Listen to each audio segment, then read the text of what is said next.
Chapter 9. Boxer's split hoof was a long time in healing. They had started the rebuilding of the windmill the day after the victory celebrations were ended. Boxer refused to take even a day off work, and made it a point of honor not to let it be seen that he was in any pain. In the evenings he would admit privately to Clover that the hoof troubled him a great deal. Clover treated the hoof with poultices of herbs which she prepared by chewing them, and both she and Benjamin urged Boxer to work less hard. "A horse's lungs do not last forever," she said to him, but Boxer would not listen. He had, he said, only one real ambition left, to see the windmill well under way before he reached the age of retirement. At the beginning, when the laws of Animal Farm were first formulated, the retiring age had been fixed for horses and pigs at 12, for cows at 14, for dogs at 9, for sheep at 7, and for hens and geese at 5. Liberal old age pensions had been agreed upon, and yet no animal had actually retired on pension, but of late the subject had been discussed more and more. Now that the small field beyond the orchard had been set aside for barley, it was rumored that a corner of the large pasture was to be fenced off and turned into a grazing ground for superannuated animals. For a horse, it was said, the pension would be 5 pounds of corn a day, and in winter 15 pounds of hay, with a carrot or possibly an apple on public holidays. Boxer's 12th birthday was due in the late summer of the following year. Meanwhile, life was hard. The winter was as cold as the last one had been, and food was even shorter. Once again all rations were reduced, except those of the pigs and the dogs. A too rigid equality in rations, Squealer explained, would have been contrary to the principles of animalism. In any case, he had no difficulty in proving to the other animals that they were not in reality short of food, whatever the appearances might be. For the time being, certainly, it had been found necessary to make a readjustment of rations. Squealer always spoke of it as a readjustment, never as a reduction. But in comparison with the days of Jones, the improvement was enormous. Reading out the figures in a shrill, rapid voice, he proved to them in detail that they had more oats, more hay, more turnips than they had had in Jones' day, that they worked shorter hours, that their drinking water was of better quality, that they lived longer, that a larger portion of their young ones survived infancy, and that they had more straw in their stalls and suffered less from fleas. The animals believed every word of it. Truth to tell, Jones and all he stood for had almost faded out of their memories. They knew that life nowadays was harsh and bare, and that they were often hungry and often cold, and that they were usually working when they were not asleep, but doubtless it had been worse in the old days. They were glad to believe so.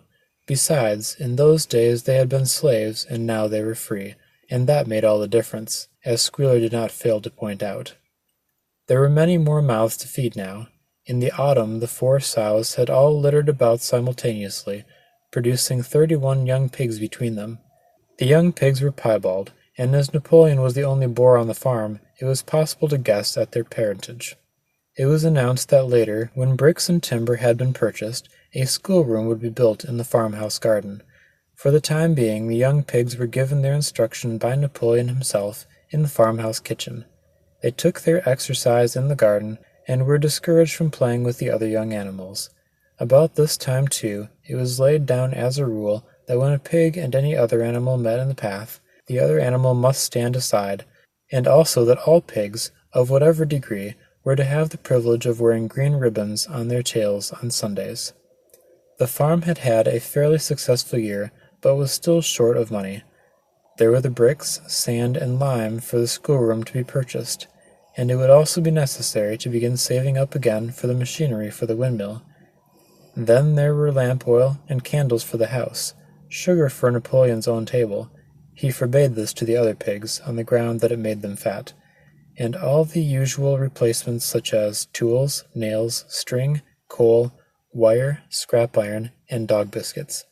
A stump of hay and part of the potato crop were sold off, and the contract for eggs was increased to 600 a week, so that year the hens barely hatched enough chicks to keep their numbers at the same level.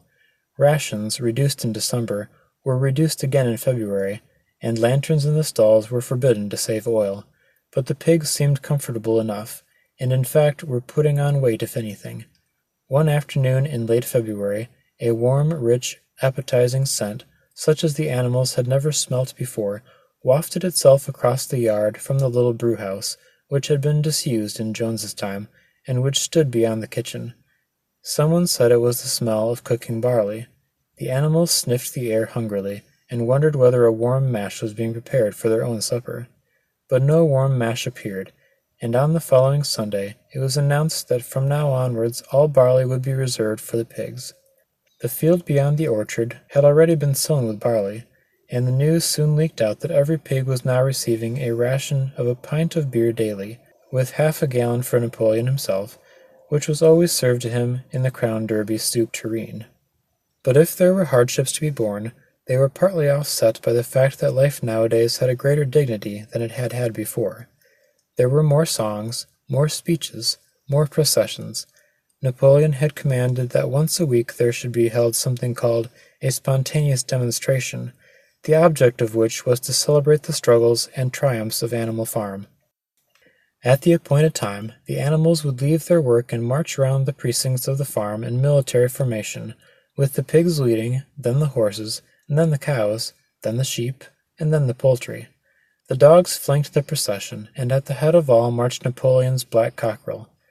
Boxer and Clover always carried between them a green banner marked with the hoof and the horn and the caption, "Long live Comrade Napoleon." Afterwards there were recitations of poems composed in Napoleon's honor, and a speech by Squeaker giving particulars of the latest increases in the production of foodstuffs, and on occasion a shot was fired from the gun. The sheep were the greatest devotees of the spontaneous demonstration, and if anyone complained, as a few of the animals sometimes did, when no pigs or dogs were near, that they wasted time and meant a lot of standing about in the cold, the sheep were sure to silence him with a tremendous bleating of 4 legs good, 2 legs bad. But, by and large, the animals enjoyed these celebrations. They found it comforting to be reminded that, after all, they were truly their own masters, and that the work they did was for their own benefit. So that, when the songs, the processions, Squealer's list of figures, the thunder of the gun, the crowing of the cockerel, and the fluttering of the flag, they were able to forget that their bellies were empty, at least part of the time. In April, Animal Farm was proclaimed a republic, and it became necessary to elect a president. There was only one candidate, Napoleon, who was elected unanimously. On the same day it was given out that fresh documents had been discovered, which revealed further details about Snowball's complicity with Jones. It now appeared that Snowball had not, as the animals had previously imagined, merely attempted to lose the battle of the cowshed by means of a stratagem, but had been openly fighting on Jones's side. In fact, it was he who had actually been the leader of the human forces, and had charged into battle with the words, "Long live humanity," on his lips. The wounds on Snowball's back, which a few of the animals still remembered to have seen, had been inflicted by Napoleon's teeth. In the middle of the summer, Moses the Raven suddenly reappeared on the farm, after an absence of several years. He was quite unchanged, still did no work, and talked in the same strain as ever about Sugar Candy Mountain. He would perch on a stump, flap his black wings, and talk by the hour to anyone who would listen. "Up there, comrades," he would say solemnly, pointing to the sky with his large beak. "Up there, just on the other side of that dark cloud that you can see, there it lies, Sugar Candy Mountain, that happy country where we poor animals shall rest forever from our labors." He even claimed to have been there on one of his higher flights, and to have seen the everlasting fields of clover, and the linseed cake and lump sugar growing on the hedges. Many of the animals believed him. Their lives now, they reasoned, were hungry and laborious. Was it not right and just that a better world should exist somewhere else? A thing that was difficult to determine was the attitude of the pigs toward Moses. They all declared contemptuously that his stories about Sugar Candy Mountain were lies, and yet they allowed him to remain on the farm, not working, with an allowance of a gill of beer a day. After his hoof had healed up, Boxer worked harder than ever. Indeed, all the animals worked like slaves that year. Apart from the regular work of the farm and the rebuilding of the windmill, there was the schoolhouse for the young pigs, which was started in March. Sometimes the long hours on insufficient food were hard to bear, but Boxer never faltered. In nothing that he said or did was there any sign that his strength was not what it had been. It was only his appearance that was a little altered. His hide was less shiny than it had used to be, and his great haunches seemed to have shrunken. The others said, "Boxer will pick up when the spring grass comes on." But the spring came, and Boxer grew no fatter. Sometimes on the slope leading to the top of the quarry, when he braced his muscles against the weight of some vast boulder, it seemed that nothing kept him on his feet except the will to continue. At such times his lips were seen to form the words, "I will work harder." He had no voice left. Once again Clover and Benjamin warned him to take care of his health, but Boxer paid no attention. His 12th birthday was approaching. He did not care what happened so long as a good store of stone was accumulated before he went on pension. Late one evening in the summer, a sudden rumor ran around the farm that something had happened to Boxer. He had gone out alone to drag a load of stone down to the windmill, and sure enough the rumor was true. A few minutes later 2 pigeons came racing in with the news. "Boxer has fallen. He is laying on his side and can't get up." About half the animals on the farm rushed out to the knoll where the windmill stood. There lay Boxer, between the shafts of the cart, his neck stretched out, unable to even raise his head. His eyes were glazed, his sides matted with sweat. A thin stream of blood trickled out of his mouth. Clover dropped to her knees at his side. "Boxer!" she cried.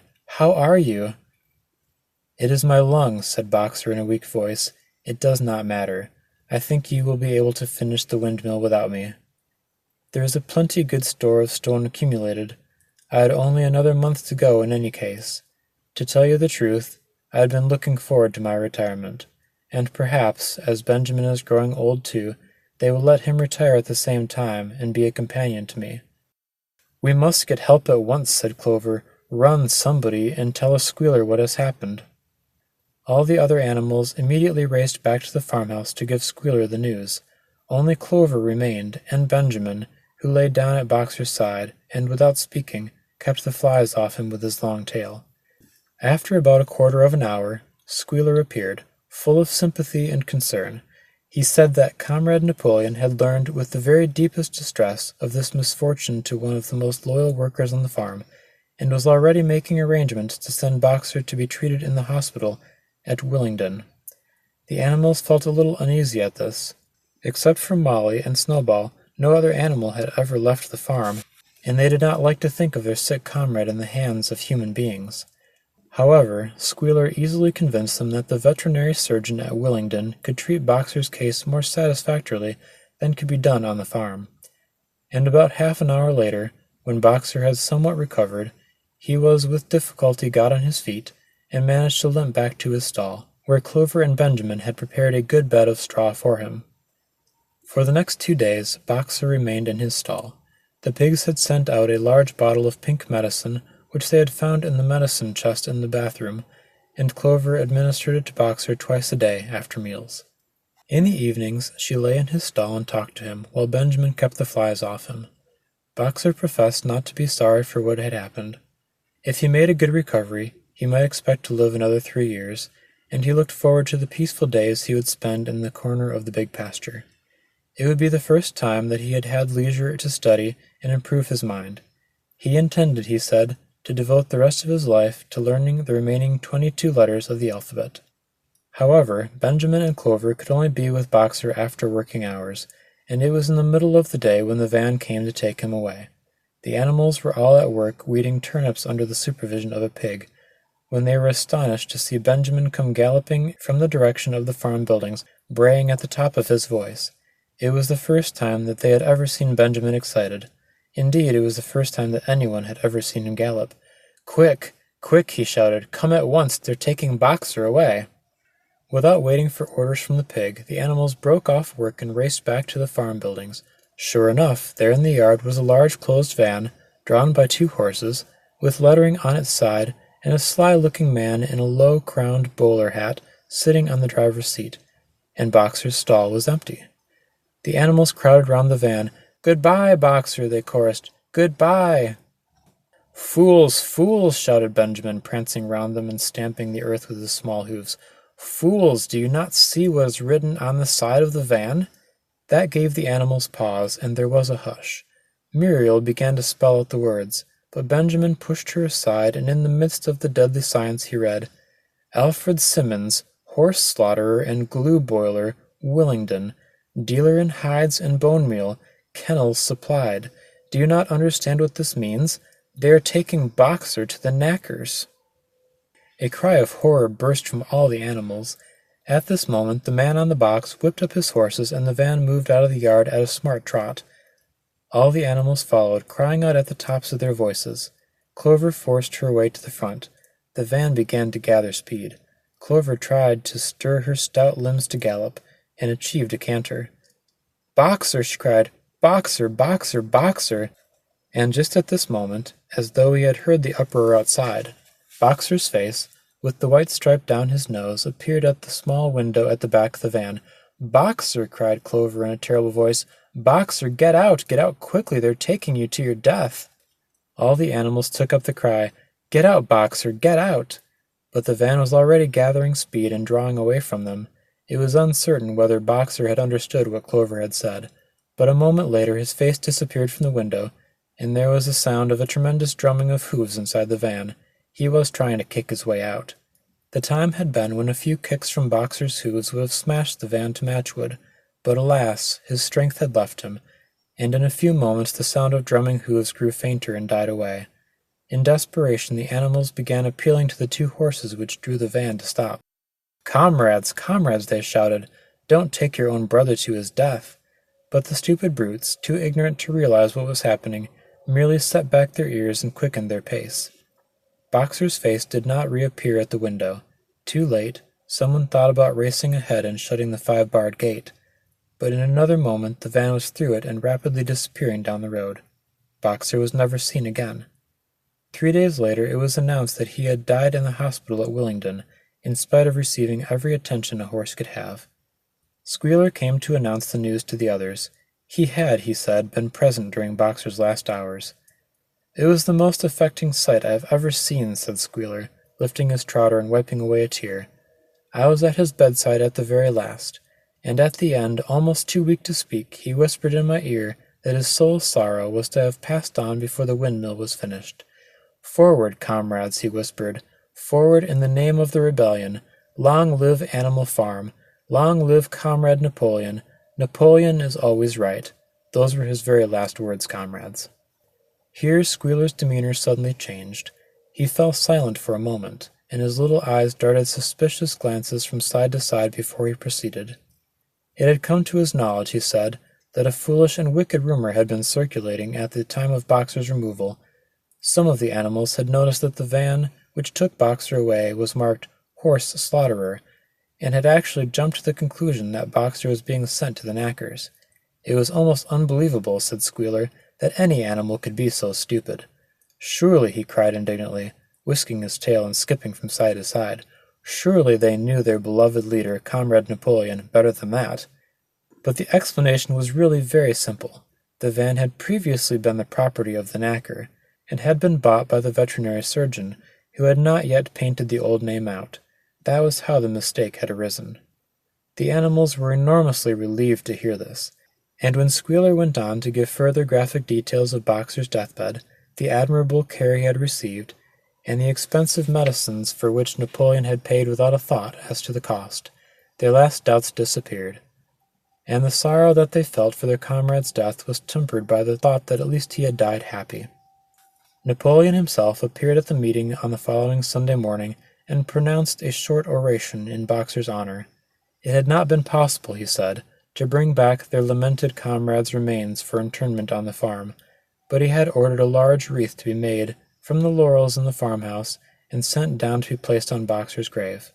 And in a few days' time the pigs intended to hold a memorial banquet in Boxer's honor. Napoleon ended his speech with a reminder of Boxer's two favorite maxims: "I will work harder," and "Comrade Napoleon is always right." Maxims, he said, which every animal would do well to adopt on his own. On the day appointed for the banquet, a grocer's van drove up from Willingdon and delivered a large wooden crate to the farmhouse. That night there was the sound of uproarious singing, which was followed by what sounded like a violent quarrel, and ended at about 11 o'clock with a tremendous crash of glass. No one stirred at the farmhouse before noon on the following day, and the word went round that from somewhere or other the pigs had acquired the money to buy themselves another case of whiskey.